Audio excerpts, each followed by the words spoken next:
I'm just going to develop the idea of factors affecting the resistance of a wire.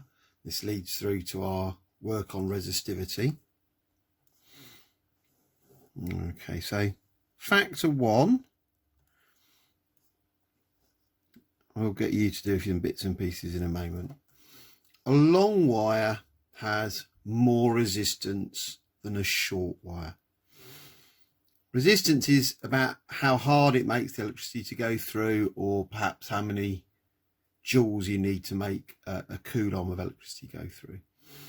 But if we imagine, normally the way we do this is that we imagine these thin lines, they're just very fat copper wires, the ones we have in a lab, and they really don't have very much resistance. So all the resistance in the circuit is concentrated in that wire, and we're forcing the electrons through the atoms of the wire. They're getting in the way. We'll talk about them more about later. So the more you have to squeeze past, the harder it is, the more energy it takes. So more length, more resistance. So this wire's got more resistance than that one. Another factor that determines resistance is the thickness of the wire. It's easier for electricity to go through a thick wire than it is to go through a thin wire.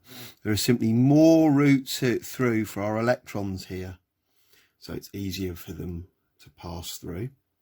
That one will need a little bit of development in a moment. And then finally, just because two wires have exactly the same dimensions doesn't mean that they have exactly the same resistance. So for example, some materials like silver have a very low resistance. Iron would have more resistance for the same dimensions than silver. But we could, of course, imagine making, a wire out of something which really doesn't like conducting any electricity at all, like glass.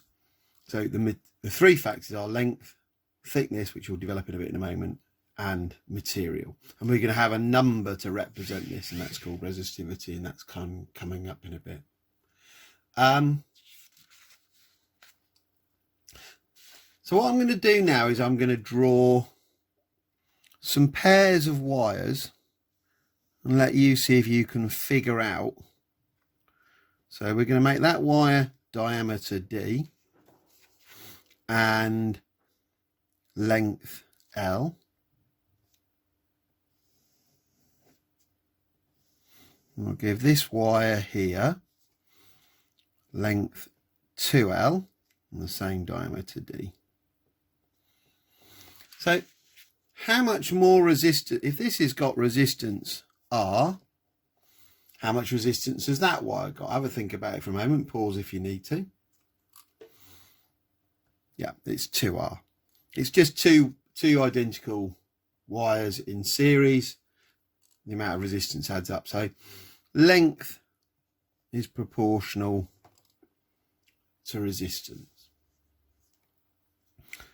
What about these two wires? I'm going to make that wire length 3L, and we're going to give it diameter D, and we're going to make this wire much thinner. We're going to have it length L, and we're going to have half the diameter. So which of these wires will have more resistance? Which is more of a change? The 3 times the length or the half the thickness? Have a pause and see what you come up with. Not an easy one, this one, is it? I think that a lot of students would guess that this one, because this is factor 3 and that's factor 2. But it turns out that it's, of course, not the diameter of the wire that matters. It's the cross-sectional area, and I'll do this initially kind of imagining square wires. So if this wire is D by D, it has area D squared. This wire is D over 2 by D over 2, has area D squared over 4. So, and it works just as well with circular wires. This wire's got surface area pi. Well, let's just call it r squared. R is obviously d over 2, and this has got pi r over 2 squared, which is pi r squared over 4. But the point is that the resistance is proportional to 1 over the area. It's not proportional to the length, not proportional to the diameter. And the reason we've got that 1 over is because if this number gets bigger, we have more area than we have less resistance. We can now combine all that into an equation. The resistance of a wire depends on the length of the wire, more length, more resistance, over the area of the wire, and that will be in ohms, that will be in meters, that will be in meters squared, multiplied by this new quantity. This is the resistivity. That is a Greek letter rho. It's not a misshapen P or a misshapen E. And I know my handwriting's not great, but I assure you that really is the right drawing of that Greek letter. And it has units of ohm meters. Okay, because if you now look at that equation, we've got meters times ohm meters over meters squared, which gives you units of ohms. So both sides have got units of ohms. Just going to extend this now into just thinking about calculating cross-sectional area.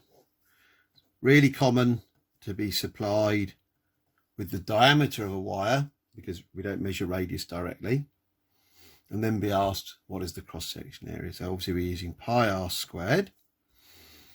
Let's do it the proper way first. R is 3 times 10 to the minus 3, because that milli means 10 to the minus 3 over 2 is 1.5 times 10 to the minus 3 meters. So convert into good units first and then do the calculation. Pi 1.5 times 10 to the minus 3 squared equals, and because I've been faffing around getting it wrong, there's the answer, 7.1 times 10 to the minus 6 meters squared. Now it's a really small answer, a 7 millionths of a meter squared, but if you think about how many of those wires you'd get in a meter squared, that shouldn't be a surprise.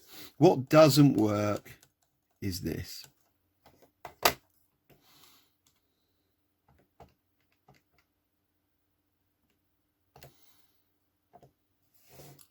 So you might say, okay, well, I've got my 7.1, but we need it to be 1,000 times smaller to put it into meters.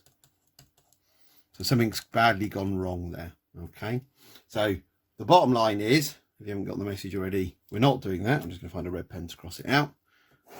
But why didn't it work? When the answer is simple, if we can imagine a square 1 meter by 1 meter, this is 1,000 millimeters.